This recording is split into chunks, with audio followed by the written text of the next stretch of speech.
So I'm just going to take you through the Exploring Social Policy unit. So 1.1, what is social policy?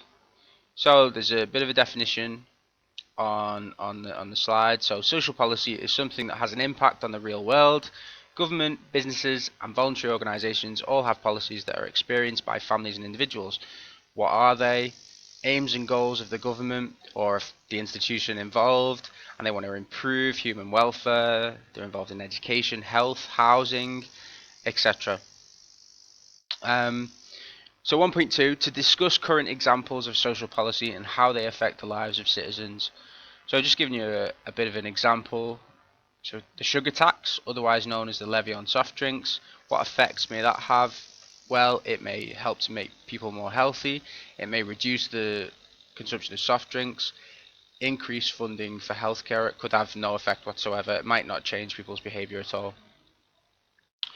2.1, to identify the major milestones in the development of the British welfare state. So note the word identify, which you don't have to explain it just means list the major milestones. You don't have to do all of them. The development, how it's changed over time. You don't have to go to the present day.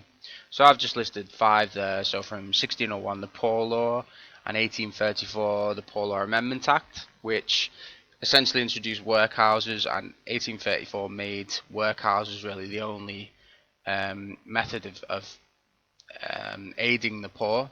The liberal reforms, which were in the early part of the 20th century. In 1942, the Beveridge Report was released, which obviously led to the development of the welfare state, and in 1948, the NHS was created.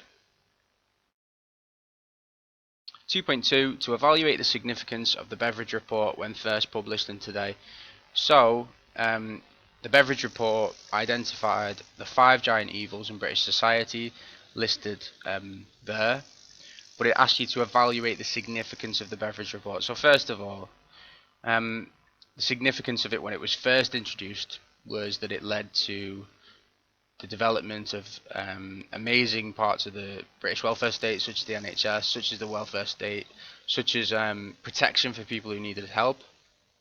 But also, you can outline maybe some of the effects today. So, some quite interesting stuff about the Beveridge Report in the paper, because obviously the Beveridge Report has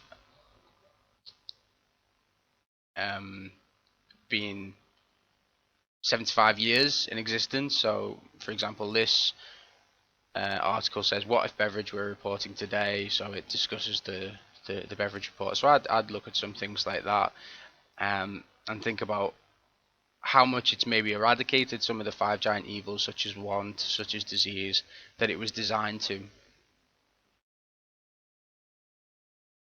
So 3.1, discuss the limitations placed on social policy by taxation policy.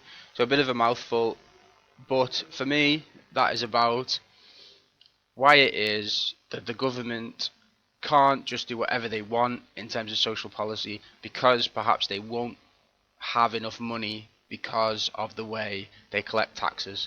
So for example, we can't see tax as just a way to fund absolutely anything, because obviously that means we have to get that money from the people who are paying tax.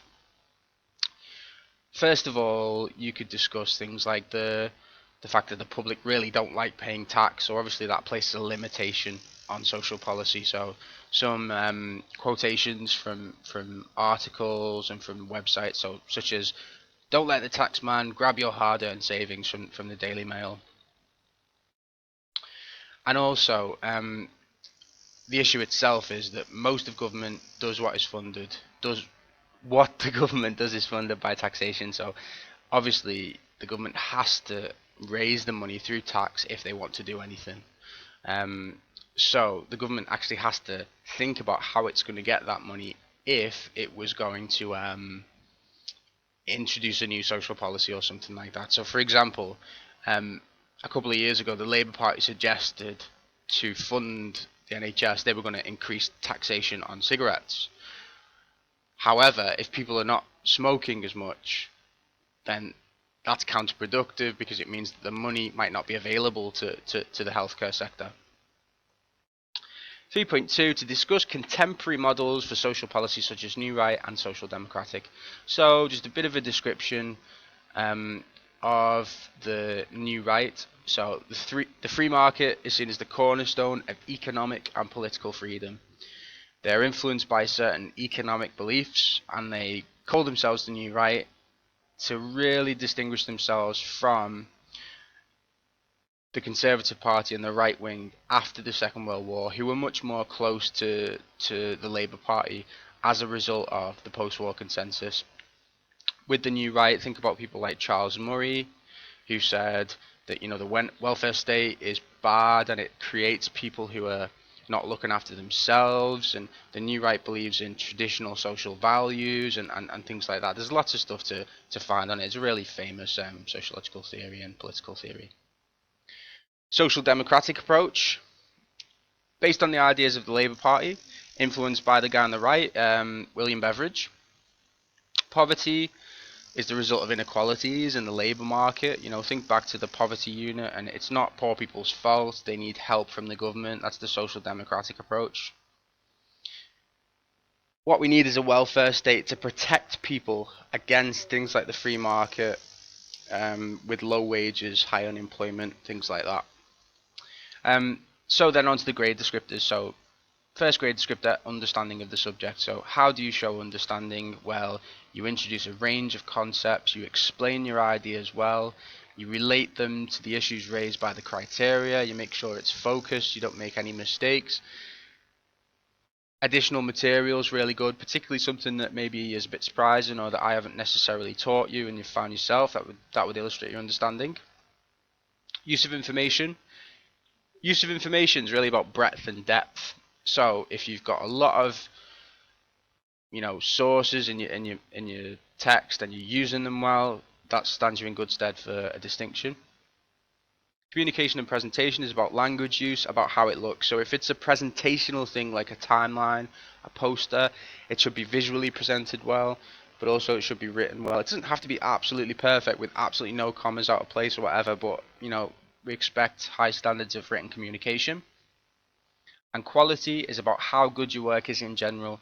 So do you have a lot of knowledge? Do you use it well? Do you write well? Does it look good?